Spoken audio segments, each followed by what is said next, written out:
ready to run through a brick wall. We start with this main event, the main event that I have been waiting This is to it. talk about. I mean, I have been waiting for this day. Rolling up the sleeves, Noah. This Also is because it's just hot in here. This is the working man's fight. The Blue collar fight right here. Yep. As Charles Oliveira looks to make the first defense of his UFC lightweight title against the number one contender, Dustin the Diamond Poirier. Now, Dominic, 2021 and even 2020 were big years for these two. You know, Dustin has really kind of came alive of sorts in terms of for the not just for the hardcore fans who knew that Dustin Poirier was great, but he's kind of went out there and proved it to even the casual fans. In 2020, he had a war with Dan Hooker, a fight of the year. Used that fight and kind of transitioned into the two fights with Conor McGregor, which, you know, obviously put him on a different level. Mm-hmm. While I wouldn't say that he's some pay-per-view draw now, I would say that just having that amount of eyes on him has at least put him, you know, on a level where he's at least recognizable now. Oh, yeah. And to get the better hand of both of those, to finish Conor McGregor in both of those. Yes, I know the second fight, blah, blah, blah, blah, blah. But by all means, Dustin Poirier is kind of a made man. He got the hot sauce now. Yeah, it's good, too. He's done a lot. Charles Oliveira, another one. This is a guy who 5-6 years ago was this journeyman, this middleman, this guy who, when he got hit with a clean shot, he would just roll over and quit. And he has somehow went on this huge winning streak. And, you know, not a lot of names might not jump off the page, but you get to the point where COVID hits, that very first main event in the COVID era, if you will, in Brazil, where he submits Kevin Lee. Kevin Lee not in the company anymore, but still a good win. You follow that up with the performance of the year for the 2020 Joeys, as Charles Oliveira got the better hand of Tony Ferguson for 3 rounds. And then Dominic, he wins the big gold belt against Michael Chandler, knocks out Michael Chandler. Did you guys watch Michael Chandler versus Justin Gaethje? Yeah. I'm not saying look, guys, I'm not saying that. I'm not saying Charles Oliveira's got more power than Justin Gaethje. But when you look into it, I'm just saying you look at the fight. Charles Oliveira knocked out Michael Chandler. Justin Gaethje couldn't do it with his best shots. I'm just saying. Now, Dominic, I've just set up a lot there, but my question for you, you know, if you want to get into kind of why this fight matters so much to you, but I also want to kind of take you in a direction. Is the champion being overlooked in this matchup because of the, I guess, the significant name value jump that Dustin Poirier has taken in 2021? Well, I'm going to answer the latter first because he's 100% being overlooked. He's the betting underdog. We talked about it in our Twitter group chat. You and I, when we're liking each other's messages, putting fire next to them, you know we're on another wavelength of thought process. So, you know, I'm not like surprised he's the underdog because of the huge year that Dustin Poirier has, and a lot of that probably does have to go toward, you know, the casual audience being that he's the betting favorite.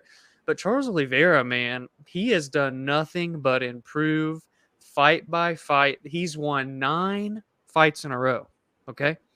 8 of them are by way of finish. And I'm glad you said that. Yeah. And it's just astonishing. Noah said he used to be this journeyman. He couldn't even make weight successfully at 145 pounds. He's had injuries in the past. The weird one with Max Holloway. Yes, he's fought Max Holloway, people. He's been in there with everybody. And here he is today at the top of the mountain. Noah, he's only 32 years old. Dustin Poirier, also only 32 years old. These are 2 guys that are in their absolute prime right now. And they are the 2 clear-cut best lightweight fighters in the world right now. And they're colliding for the fucking championship of the world. And they earned every single bit of it too. Not a single bit. Not a single thing was given to these two guys. You can 54 combined UFC fights. I mean, a fun fact is that if Charles Oliveira were to win on Saturday, that would put him at 20 wins inside of a UFC octagon. He would be only the 9th fighter to do that. You know who one of those 8 that's already done it is? The Diamond. Dustin Poirier has 20 wins in the UFC. So, I mean, it's just these guys are some of the most accomplished ever. And, for Oliveira, the title win was spectacular. He does it against a spectacular opponent. But there is something, there is something missing right now that the fans, that whether it's because of the reputation he's yet to be able to fully shed of that guy who couldn't make weight as a featherweight, who got finished a lot, who kind of was just a jiu-jitsu guy, and anytime he got hit in the face, he wanted to quit. In this other bullshit narrative about how he quits and fights, did you see the fight with Michael Chandler, people? Did you see that fight? Did you see the adversity he faced against Kevin Lee even? I think people forget there was adversity in that fight. Like that whole narrative of how he quit and fight because of the one he had with Paul Felder. Well, that's the last time he's lost, and he's not looked back ever since then. So that is out the window for me. That mindset that, like, even Gaethje's talked about it. They've asked Dustin Poirier about it. I'm not even contemplating that in my predictions and thought processing of this fight, because that Charles Oliveira is no more. This is the new Charles Oliveira. So I just had to toss that in there as well, on top of the other things that people have kind of doubted him with. You're right. This has been a part of the discussion, is the durability of our champion Charles Oliveira. Let's be clear, Charles Oliveira is a stone cold killer. The guy has finished pretty much anybody and everybody, and he's done it with the hands. He's done it by choking them out. I mean, the Tony Ferguson fight should have been a first round submission. I mean, that arm bar. Oh any other person taps, or their arm just snaps. Unreal. So, I think he is being severely overlooked here, but at the same time, it's hard to look at the odds. You look at the odds and you see that he's a betting underdog, and my immediate reaction is to be like, man, you motherfuckers. Like, you motherfuckers. Yeah. You really going to sleep on this man? But then you look at who he's fighting. Dustin freaking Poirier. He's fighting Dustin Poirier. And, a part of the reason why I think that narrative keeps being brought up, Dominic, about, Oliveira's past, the fighter he used to be, is because Dustin Poirier has never been that fighter. A dog. Yes. Don't get me wrong. He's had his ups and downs, whether it was when he was a featherweight, when he fought Conor the first time, or even as a lightweight. Remember when he got knocked out in the first round in like a minute by Michael Johnson? Yeah. Michael Johnson having one of the most amazing careers for a guy who never made it. Yeah. Like crazy.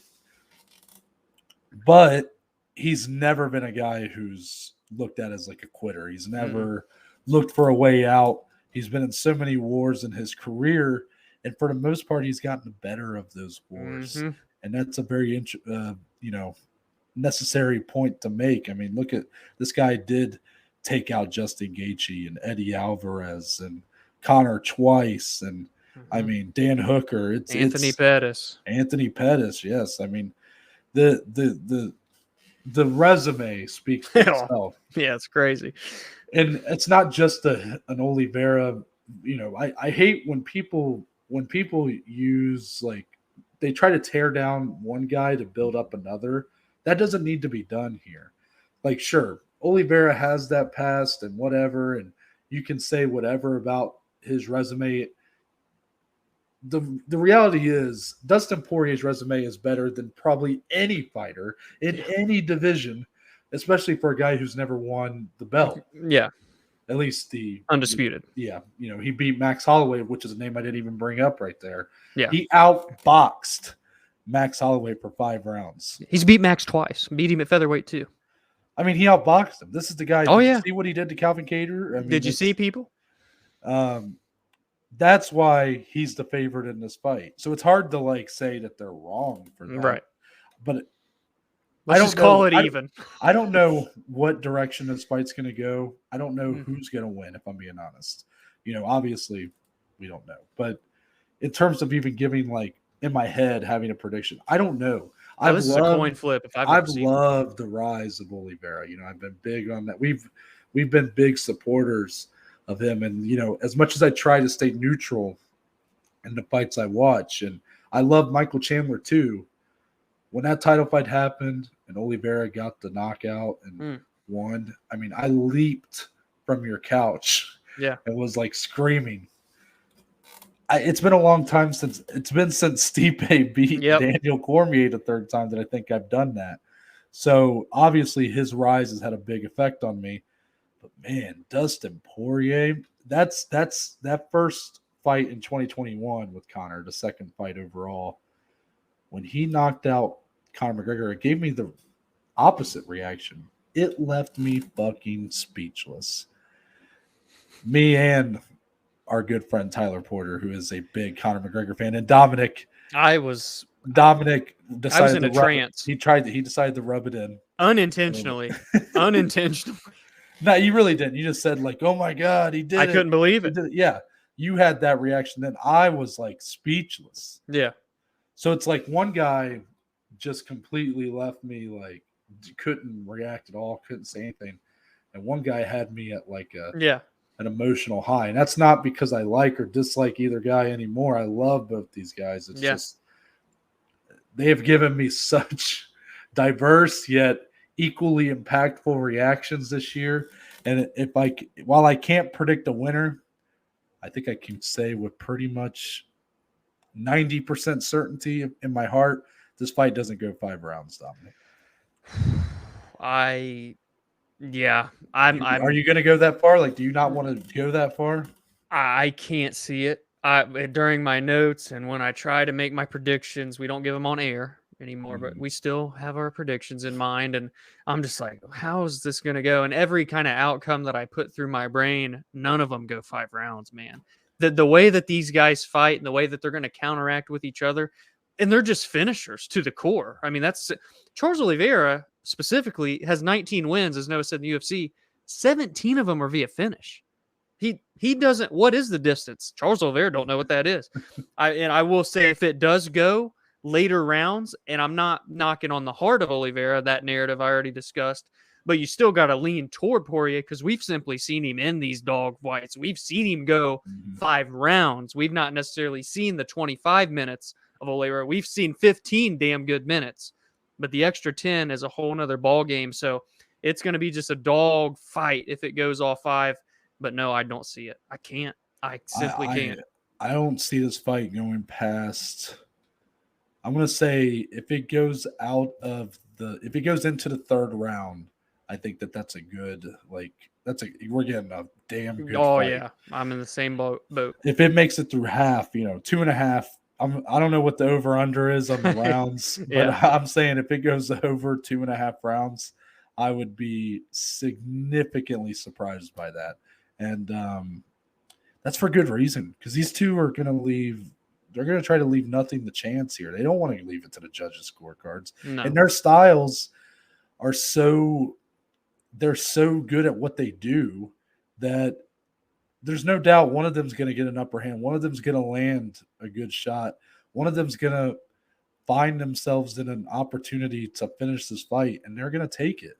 Yeah. Even if it's a risky one, even if, let's say Oliveira and Poirier are fighting against the fence, and Oliveira sees an opportunity to jump on a standing guillotine, or not standing guillotine, jumps into a guillotine. That's a risky move. You mess that up, all of a sudden Poirier's on top, and we saw he can land some good ground and pound when he fought Conor McGregor. Yeah, he's no slouch on the ground at all. But then vice versa, if Poirier lands a great left hand or right hand, drops Oliveira, he might jump straight onto the ground with him and try to finish that fight. Do you want to be in Oliveira's guard? This is just the way I see it going. Even when you think that one guy's won, they're likely going to be in another guy's vice grip still. So that's why it's such an interesting fight. It's probably the most interested I've been in a fight all year, and I think that's safe to say because we're in December. Yeah. In terms of my overall excitement for a fight going in, I think this is the most excited I've been, especially for a main event all year.